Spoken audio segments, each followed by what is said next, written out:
here. Bases empty. Red Sox up 4-1. Trying to come back on Springer, who's 1 for 4 with a single. Broke his bat. Little flare out to left. Duran will cover that. And he makes the catch, and the Red Sox win a big one tonight. They take game 1 in Toronto.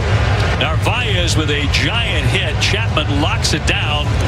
The Red Sox needed to do that because Cleveland won again. Yeah, early in this game, too, it felt like you should be losing, right? But Giolito made some big pitches to get out of some jams. Now, he didn't give you the length. The bullpen was outstanding. And the offense grinded it out. Huge hit there by Narvaez to spread it out. And that is a very big win here. First game of the series up north in Toronto. Well, let there be no doubt, it's one of the bigger wins the Red Sox have had in a long, long time. And I can say that because it's coming late in the season. There's a playoff spot at stake.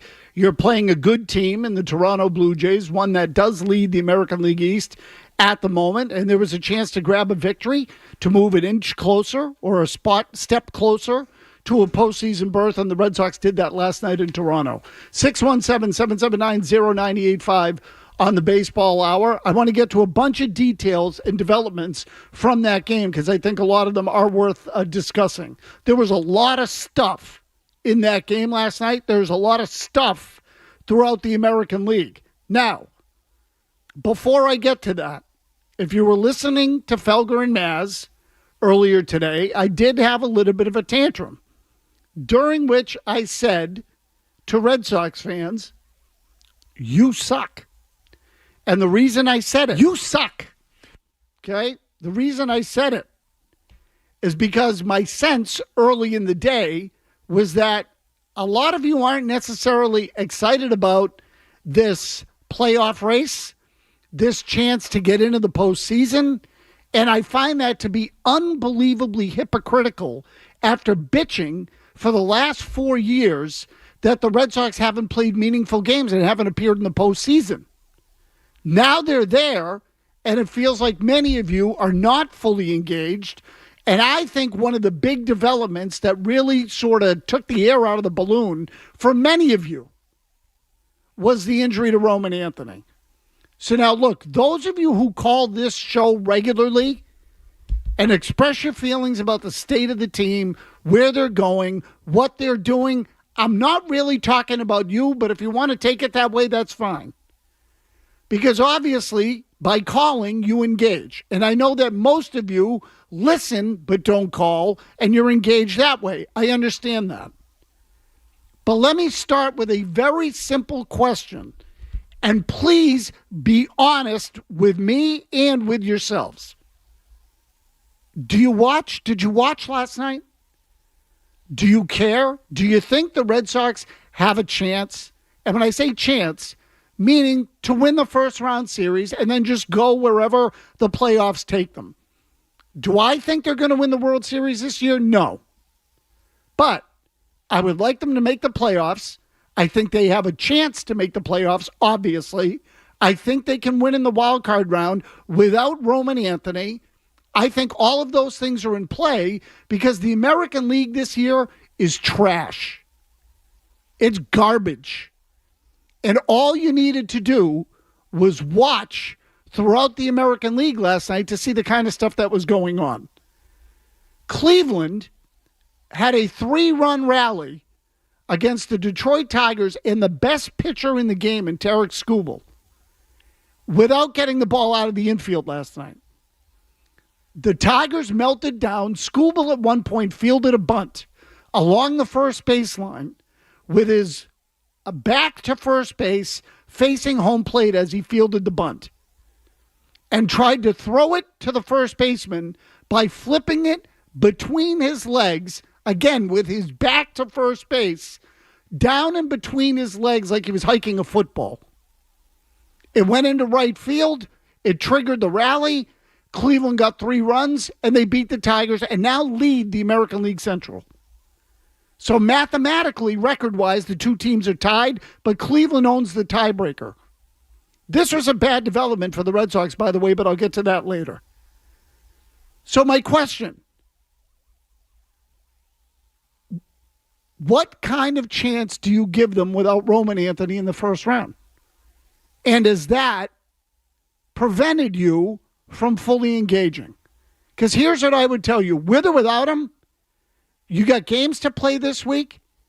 You potentially will have, and likely will have, a wild card series with Garrett Crochet pitching in game 1, and that's a series you can win.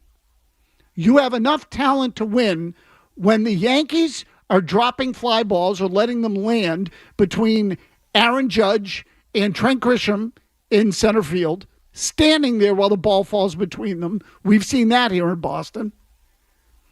Will Tarek Skubal flipping a ball into right field between his legs in a do-or-die kind of game this late in the season. Mistakes everywhere, holes on the rosters everywhere, with the possible exception of the Seattle Mariners, who look like the best team in the league. But Seattle's never won a thing. The American League is wide open, and you have a chance. Now, are you better than the iron of the National League? No, but by then, at least on paper, but by then, who knows? Maybe Anthony comes back. Maybe you catch lightning in a bottle and Connolly Early is some sort of phenom.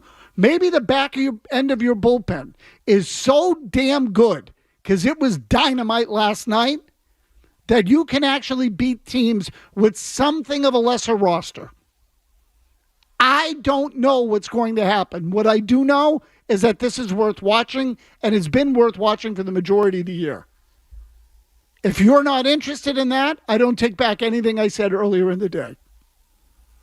If you are interested in that, then either way, I would like to hear from you. But then I especially want to talk to you because I think this is great stuff.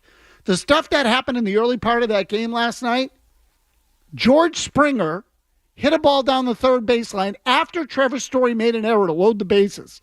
That could have and should have probably been a 3-run double. The umpire called it foul. It certainly looked like it went over the bag in fair territory.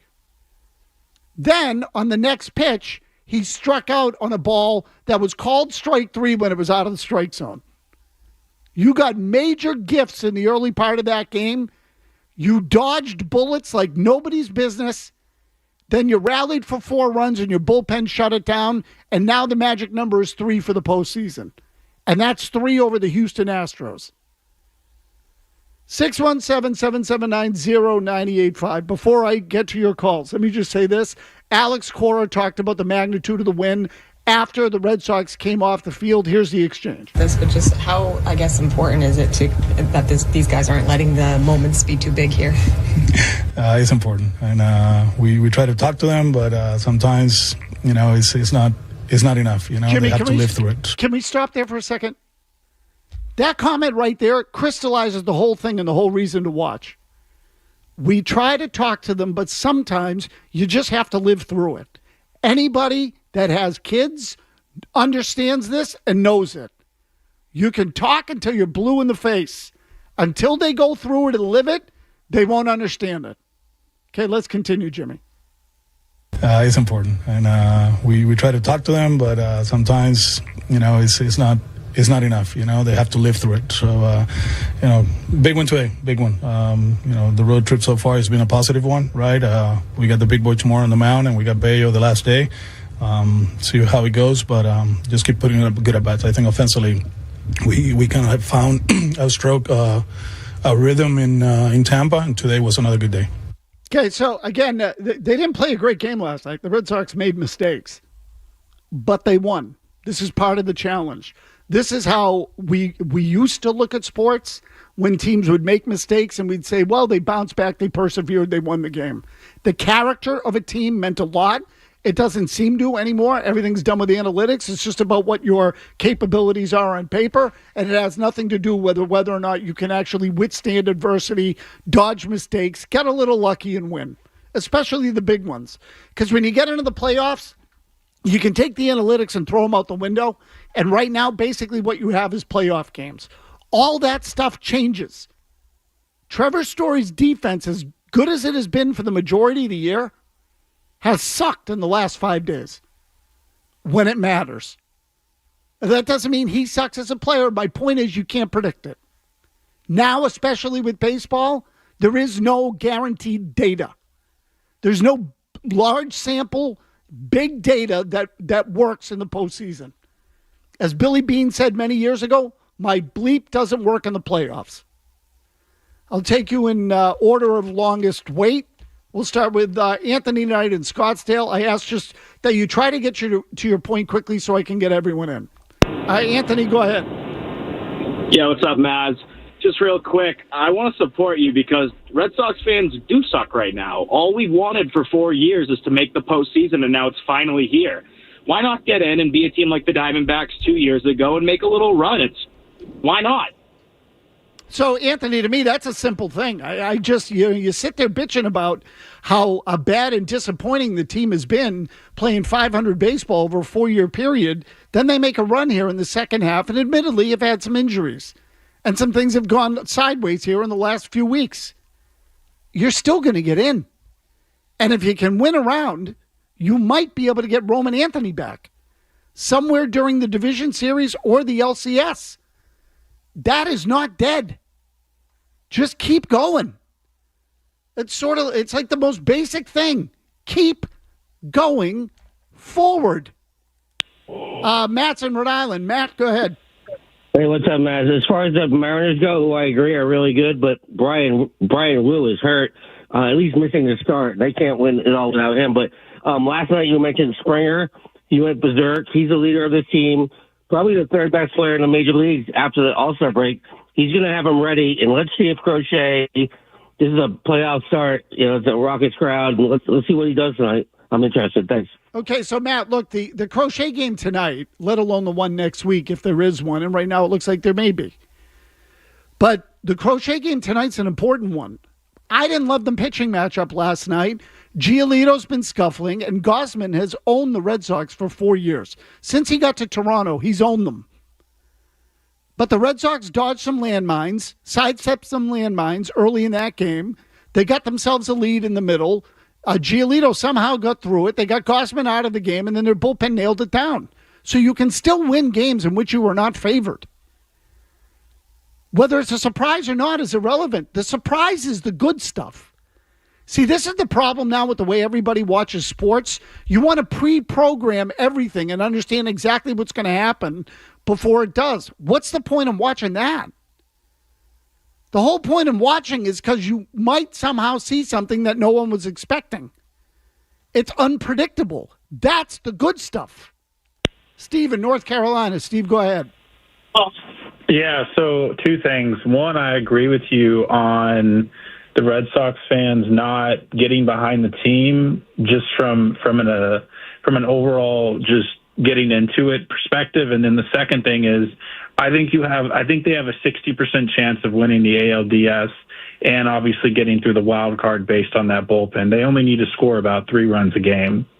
So, Steve, the games are different in the postseason and the scores go down.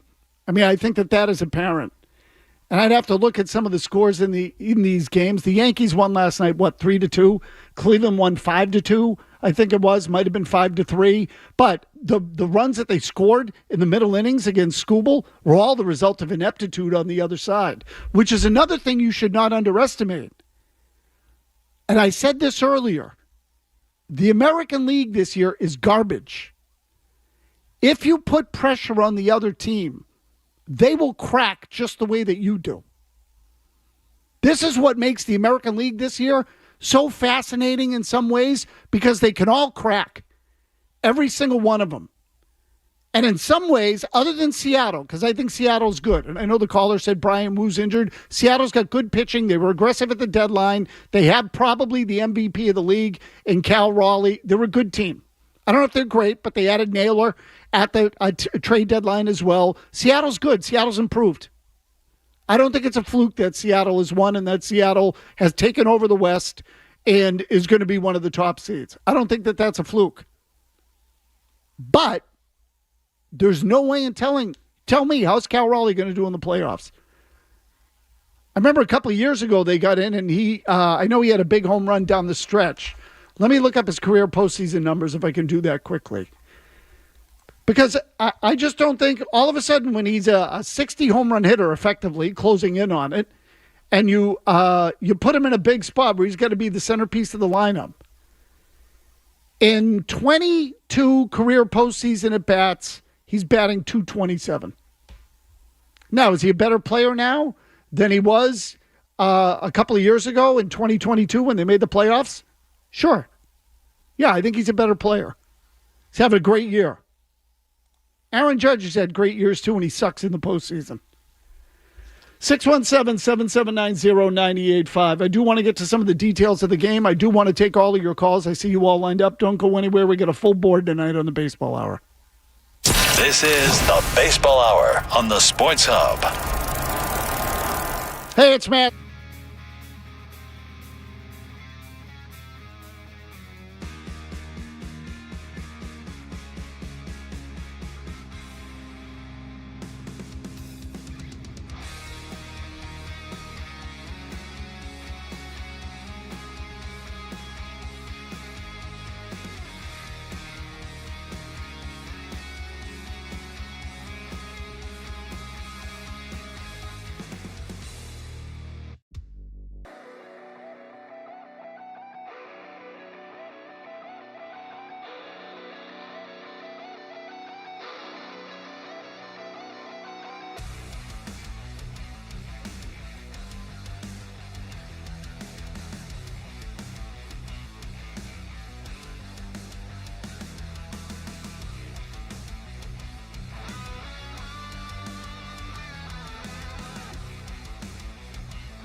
The most important sequence of the game last night in Toronto. Game was decided in the second inning.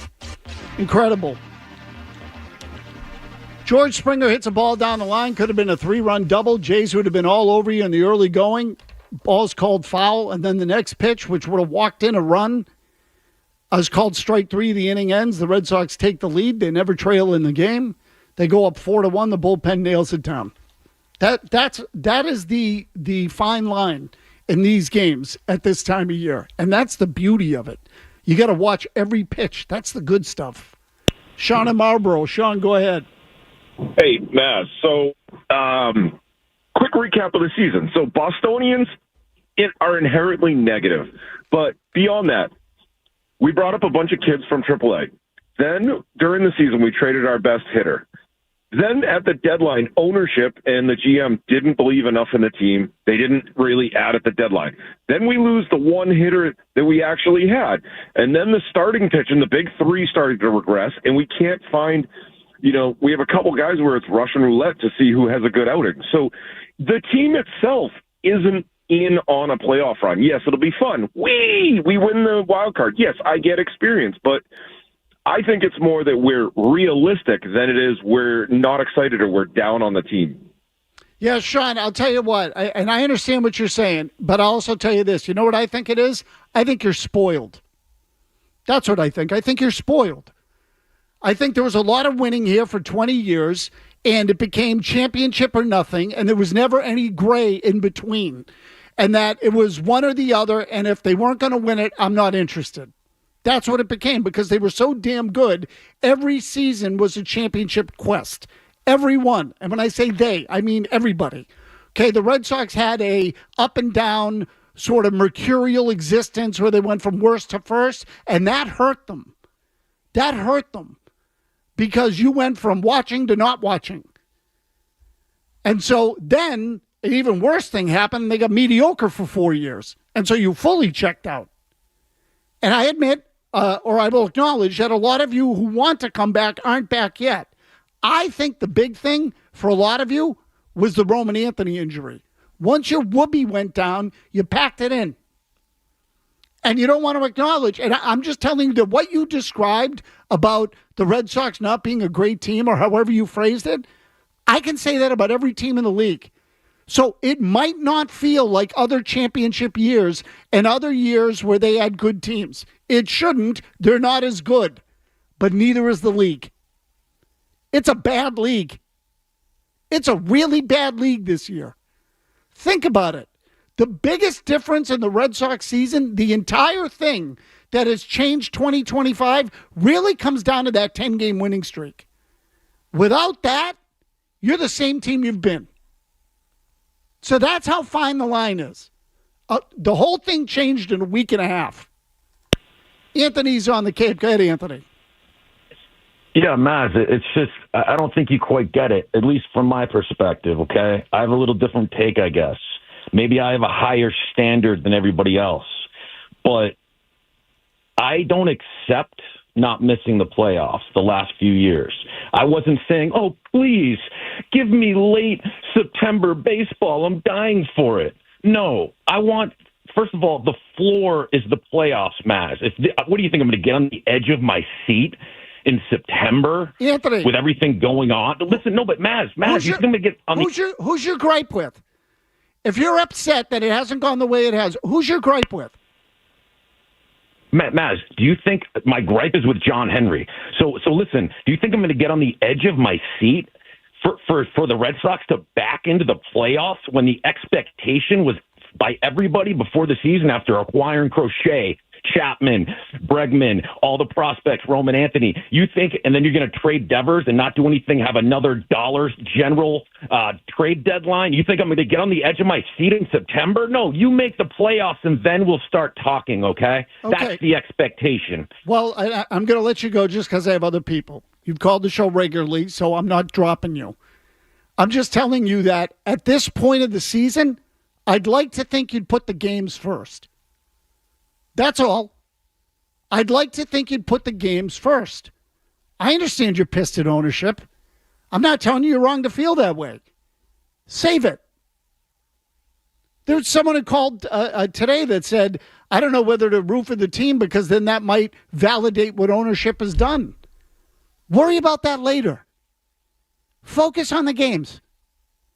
Focus on the fact that they have a chance to make the playoffs. In fact, they should make the playoffs.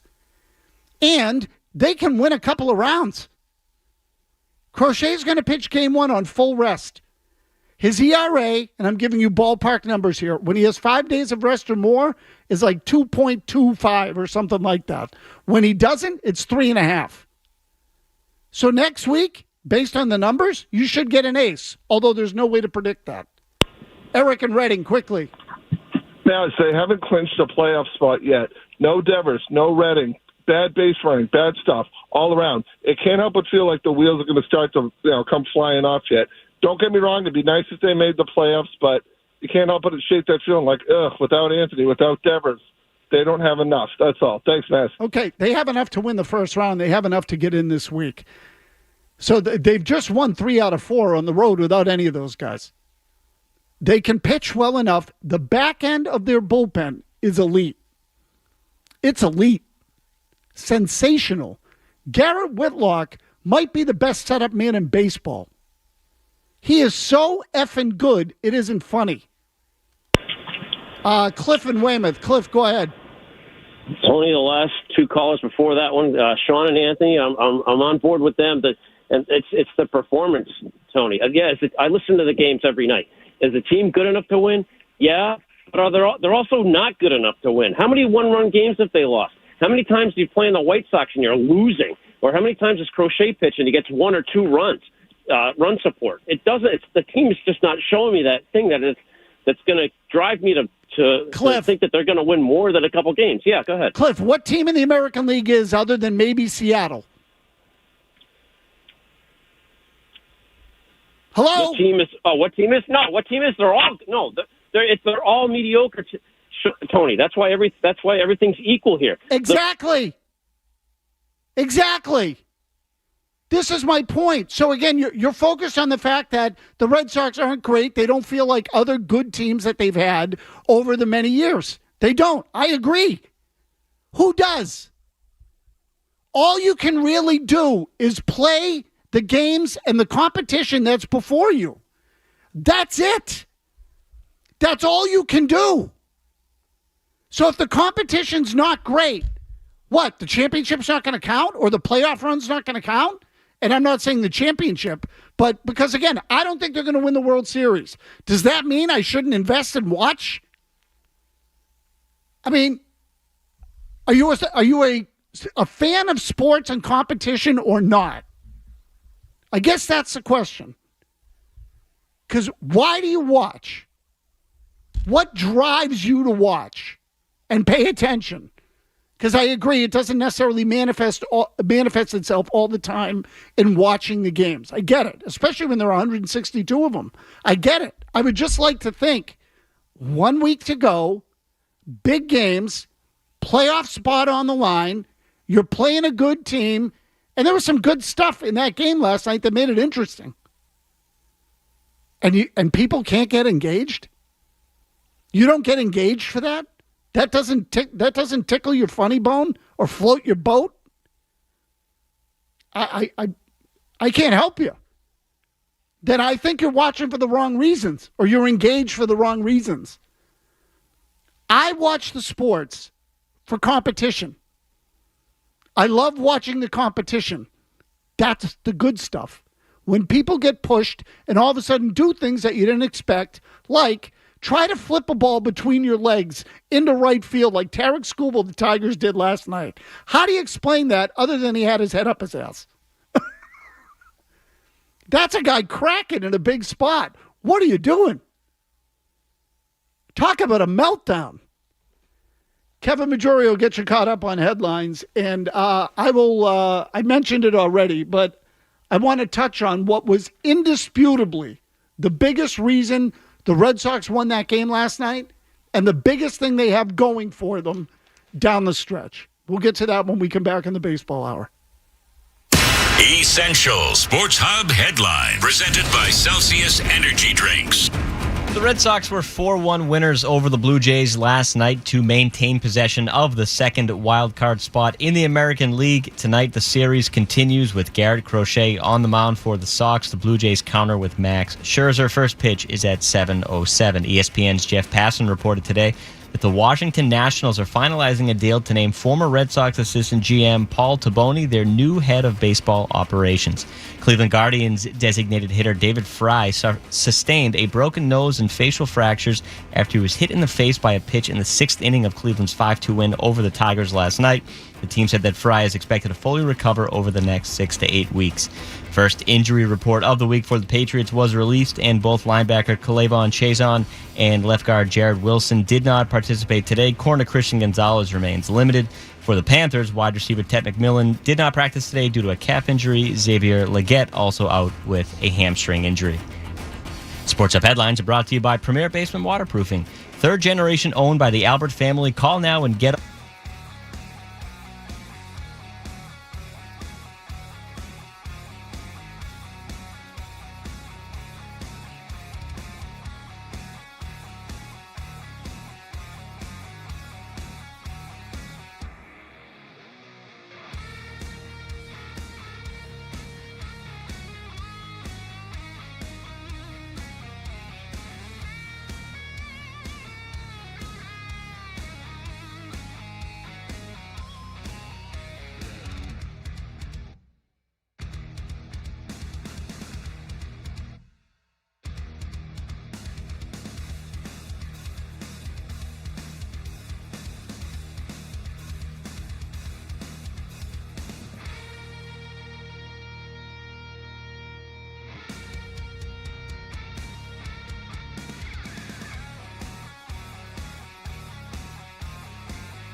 I want to touch on Garrett Whitlock. It's really the bullpen as a whole.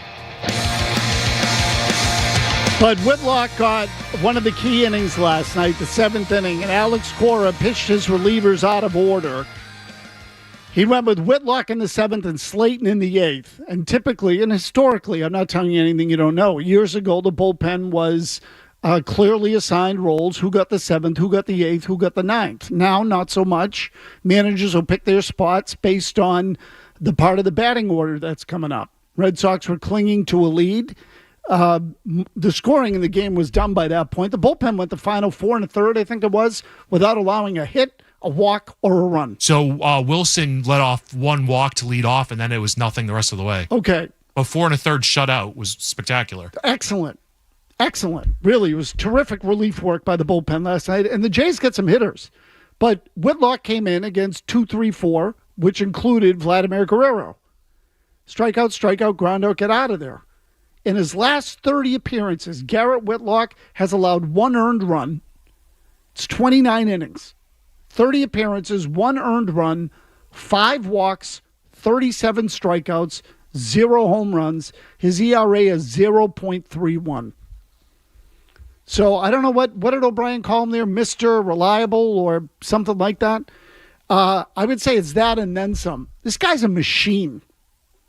He's a machine. He's had a healthy season, finally. And you can see what kind of weapon he is in the bullpen, particularly when you pair him with Chapman, who's been out of this world. Although I didn't think he was great last night. Stuff wasn't as electric. It didn't look quite the same. Slayton was pretty good. Slayton gave him a big inning, too. And it was the bottom of the lineup, but Cora set it up right. So, and Slayton's last 3 or 4 outings have been pretty good, really good. So if he gets going, Whitlock and Chapman keep it up, and they add Peyton Tolley to that mix, all you got to do is get 5 innings out of your starters. 5. Don't blow the game in the first 5 innings.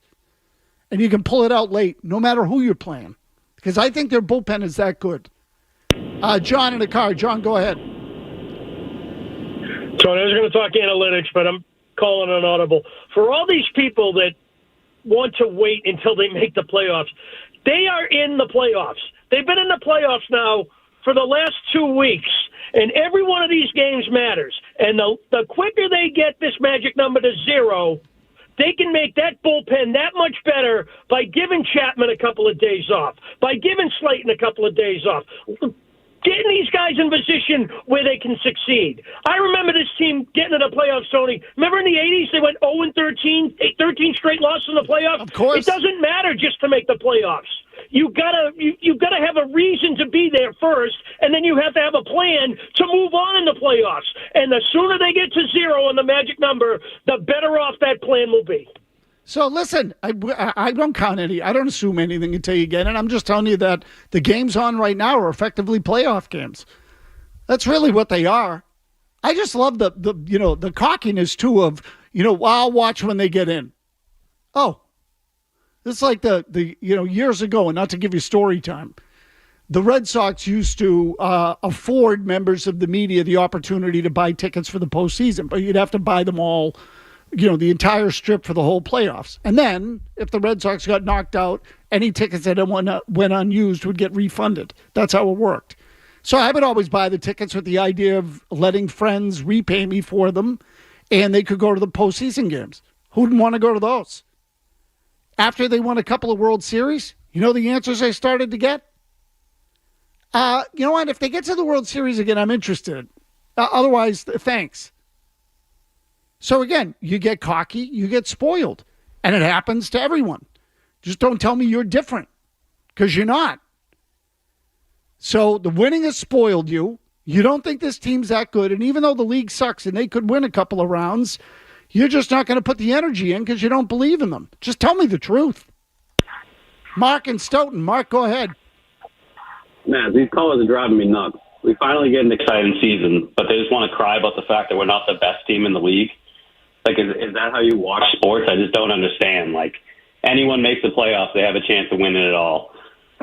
Yeah, and Mark, here's the other thing is that, and I know the Red Sox have defied this, and maybe when I look at it, maybe this is actually a bigger part of the problem.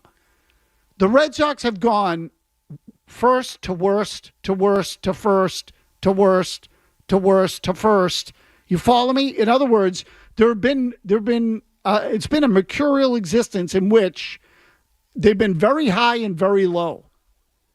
The truth is, and the more common thing is, to build a team and build towards a championship.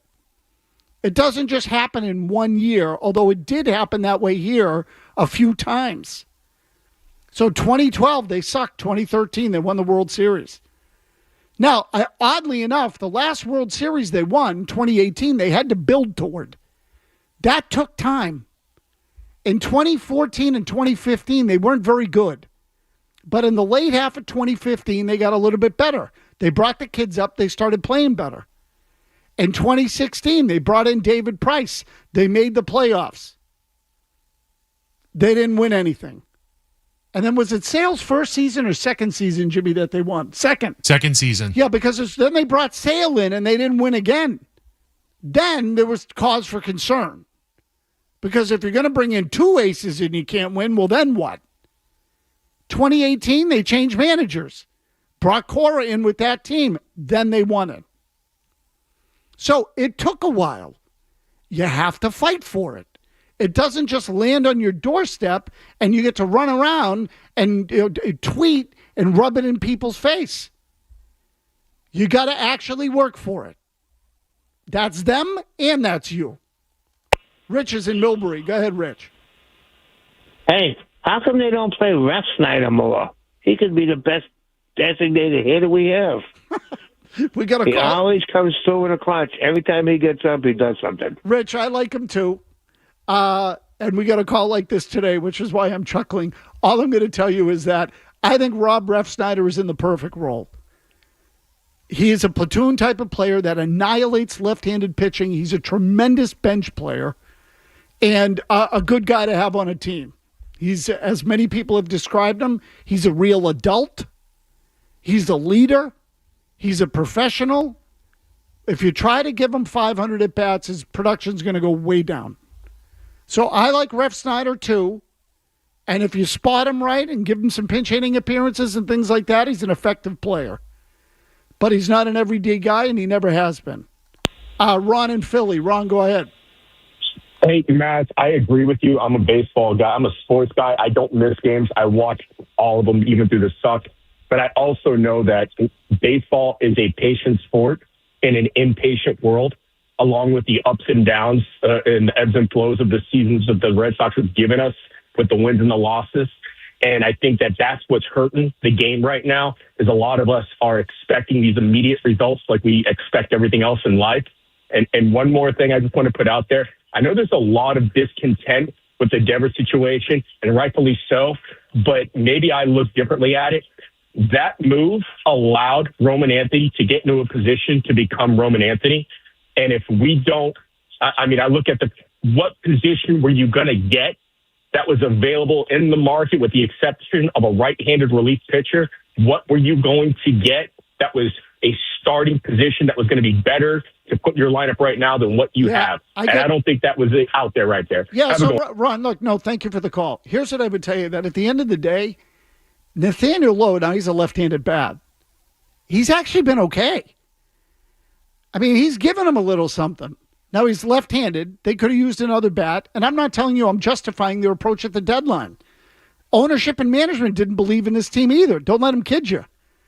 If they did, they would have invested more at the deadline. And you want to go off on them, that's fine. And the thing about baseball being a big picture, long-term game, all true. But there's a reason I lost my marbles today versus 3 months ago. You're in the final week. That's all gone. The big picture stuff is gone. You are playing for your life now. I've been saying for the last 2 weeks, it's a day-to-day existence. This is what it is. The regular season's a marathon. When you get to this stage, it's a sprint to the finish. And then the playoffs are a sprint every day. You don't have any losses to waste. And you don't have any now. This is exactly why I'm losing my marbles now. So when people want to say, well, baseball's a big picture sport, that part of the season's over. It ended a couple of weeks ago. The Red Sox started skidding, the lead started shrinking, and all of a sudden the games mattered. And because Roman Anthony got hurt, a lot of you just kissed it off. They went bad. They're not going to win it without him anyway. It's okay. I don't feel that way. I don't think a lot of people feel that way. I think people look at it and say, play it out. See what happens. Maybe he'll get Detroit in the first round and Tarek Skubal will do something stupid and try to shotgun the ball into right field again. Like he's freaking David Andrews, whom I love, by the way. I got a few of you on the line here. Don't go anywhere. We'll wrap it up with your calls when we come back, including Greg in Worcester. He's up next. His subject line says, Maz loves the Yankees. We'll get to that, too, on the Baseball Hour.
safe. Trevor Story, as of late, having some trouble getting those throws over there.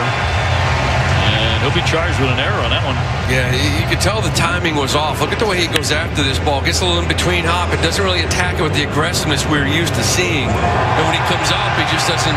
Just kind of chokes this ball into the dirt a little bit. I don't know if he didn't have a grip. Threw a sinker. Tough ball for Lowe to handle, but not the way you want to start this one out. Lucas at second. Jimenez on at first. Red Sox up a run. Up the middle. The flip on to second. Story dropped it. And everybody's going to be safe. Red Sox can't get the force play at second, and the bases are going to be loaded here for Toronto, and the inning ought to be over. Well, Romy ends up giving this ball to Story, maybe an easier one at first base. You got to give Jimenez a lot of credit for getting down that line. That sort of forced this, but Story, he has to catch this and get his foot down in the back quick. And he takes his eye off of this flip to get his foot down quick. It never gets in his glove. That's his second error of the game. Just missed it. Yes, the Red Sox have flaws too. They're stupid. They make bad mistakes. Just like just about everyone else in the league.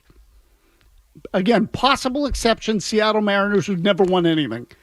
We'll just jam in a couple of calls here. Please be quick if you can. I'm going to try to get a few of you in here before Joe Murray comes on and takes over. Greg in Worcester says, I love the Yankees. Go ahead, Greg. Hey, Tony, that was the only way I knew you'd take the call if I said something like that.